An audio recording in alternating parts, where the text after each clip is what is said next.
Hello friends, मेरा नाम है उपेंद्र प्रताप सिंह। आशा करता हूं कि आप लोग सब अच्छे होंगे और बहुत खुश होंगे। आज जो हम टॉपिक की बात करने वाले हैं वो है USCIRF के बारे में। ये एक यूनाइटेड स्टेट्स की कंसल्टेटिव बॉडी है जो बताती है रिलीजियस फ्रीडम के बारे में। मतलब एक रिपोर्ट जारी करती है वो अपनी किसके बारे में, रिलीजियस रिपोर्ट्स के बारे में, जो इंटरनेशनली रिलीजियस से रिलेटेड जो भी बातें हो रही हैं, जो भी डिसइंटीग्रेशन हो रहा है या जिस भी तरीके का डिटीरियोरेशन हो रहा है उसके बारे में ये बात करते हैं। इसकी जो फुल फॉर्म है वो है United state commission on international religion freedom. इसने इसकी फुल फॉर्म है, इसने क्या करा, डाउनग्रेड करा इंडिया को इन 2020 लिस्ट में। मतलब 2020 की जो लिस्ट आई है, इनकी रिपोर्ट आई है, उसमें इसने भारत को सीपीसी की लिस्ट में डाल दिया है। अब हम सीपीसी के बारे में जानेंगे, पहले उससे पहले हम थोड़ी चीजें और देख लेते हैं। यहाँ पे USCIRF का ट्वीट है, देखिए आप। Perhaps the steepest and most alarming deterioration in religious freedom condition was in India। देखें आप, इंडिया में कितना कितना स्टीप लैंग्वेज यूज करी है उन्होंने। परहैप्स द स्टीपीएस्ट, सबसे बढ़ता हुआ, मोस्ट अलार्मिंग मतलब बहुत ज्यादा चिंताजनक है, डिटीरियोरेशन हो रहा है, बहुत ज्यादा नुकसान हो रहा है किसका, रिलीजियस फ्रीडम का। फ्रीडम नहीं मिल रही है इंडिया में। The largest democracy in the world, India हमारा माना जाता है डेमोक्रेटिक कंट्री, लार्जेस्ट डेमोक्रेसी है, बट फिर भी यहाँ पर ऐसा हो रहा है। इसलिए इन्होंने क्या करा, 2020 में सीपीसी की लिस्ट में भारत को डाल दिया है। थोड़ा और देखते हैं इसके बारे में। The US commission on international religious freedom USCIRF has downgraded India to the lowest ranking countries of particular concern. CPC countries of particular concern की लिस्ट में जो लोएस्ट रैंकिंग है उसकी रिपोर्ट, उसकी लिस्ट में डाल दिया गया है 2020 की रिपोर्ट में। ठीक है। USCIRF recommends 14 countries of the state department for designation as countries of particular concern. जो 14 कंट्रीज हैं स्टेट डिपार्टमेंट, पूरी जो टोटल कंट्रीज हैं उसमें से 14 कंट्रीज उन्होंने किस लिस्ट में डाल दिया गया, कंट्रीज ऑफ पर्टिकुलर कंसर्न की लिस्ट में डाल दिया गया है।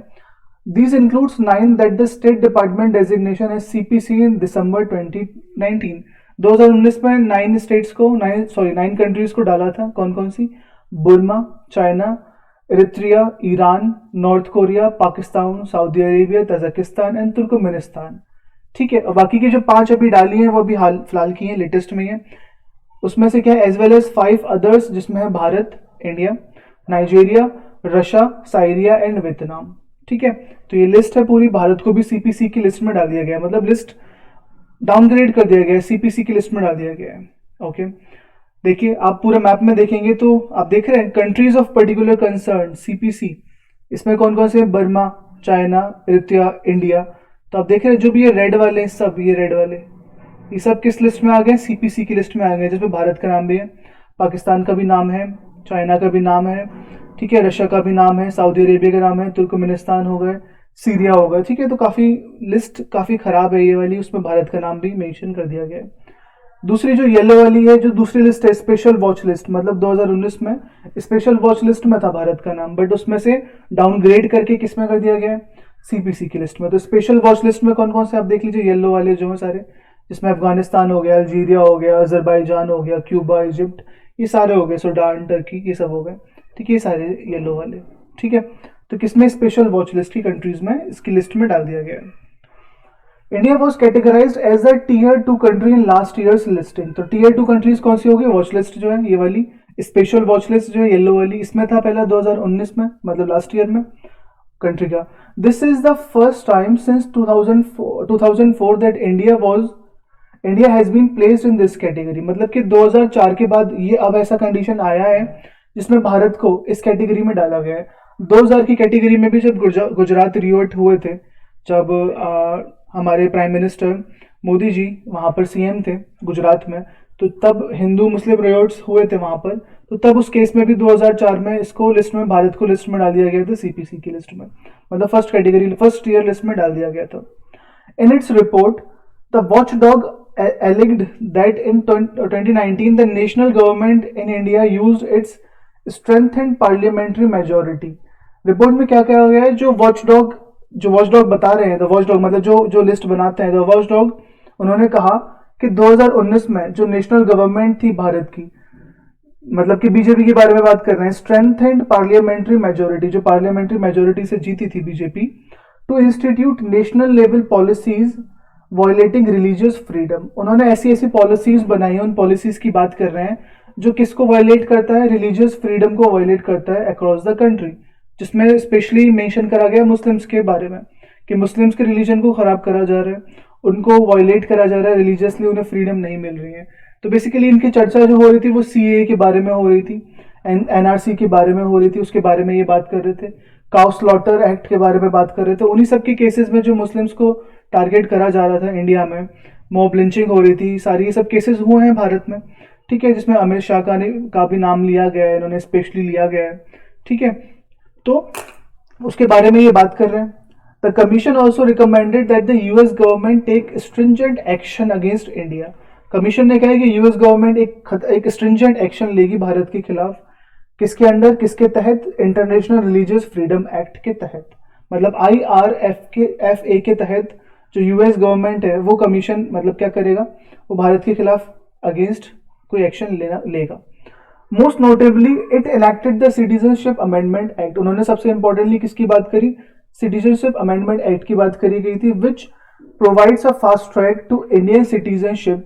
इसमें क्या था कि जो सिटीजनशिप मिलेगी, सबने पढ़ा हुआ है इसके बारे में, जो किसको मिलेगी, जो नॉन मुस्लिम्स होंगे, कहाँ के माइग्रेंट्स, अफगानिस्तान, बांग्लादेश या फिर Pakistan.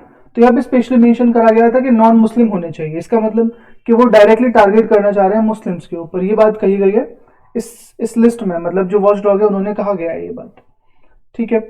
Countries of particular concern और CPC, those countries that commit systematic ongoing and egregious violations of religious freedom, मतलब कि रिलीजियस फ्रीडम पे जो सिस्टमैटिक तरीके से और बार बार तरीके से उंगली उठाई जा रही है, वायलेट करा जा रहा है, उसको CPC की लिस्ट में डाल दिया जाता है, ठीक है।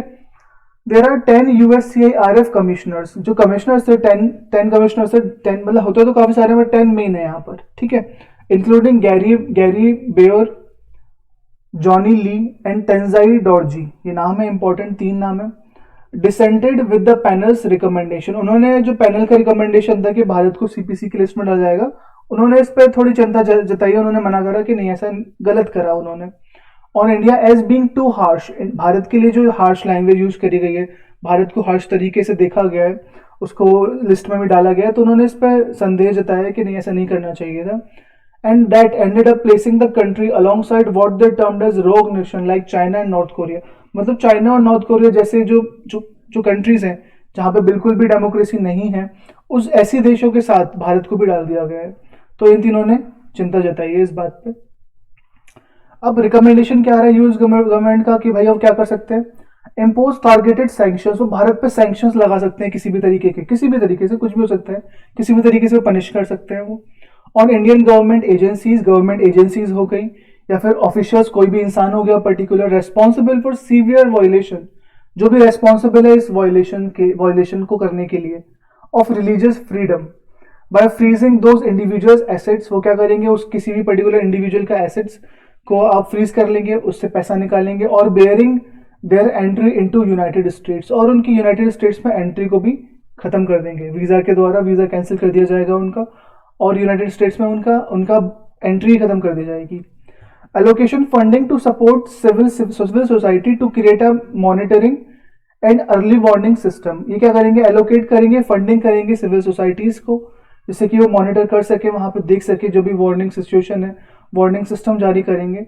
इन पार्टनरशिप विद पुलिस के साथ मिलकर to challenge hate speech and incitement of violence, और जो भी हेट स्पीच हो रही है, जो भी प्रोटेस्ट हो रहे हैं, उसके खिलाफ वो वहां पे वॉच करेंगे, देखेंगे, वार्निंग सिस्टम मॉनिटर करेंगे, ठीक है। तो आप समझ रहे हैं कि स्ट्रिक्ट डिसीजन लिया गया है यहाँ पर, और भारत को CPC की लिस्ट में भी डाल दिया गया है। तो ये थोड़ा गलत है, मतलब कि बाकी लोगों ने इस पर चिंता भी जताई है, इंडिया के जो भी ऑफिशियल्स हैं उन्होंने भी कहा है कि ऐसा नहीं करना चाहिए था, बहुत ज़्यादा हार्श तरीके से देखा गया है भारत को इस केस में, बट जो भी देखा गया है वो जिस भी सिचुएशन जो चल रही है भारत में उसके अकॉर्डिंग देखा गया है। बाकी जो भी आपको कुछ समझ में ना आए, जो भी आपको कोई डाउट हो, किसी भी तरीके की आपको डिस्कशन करना हो, आप मुझे कमेंट कर सकते हैं। Thank you so much.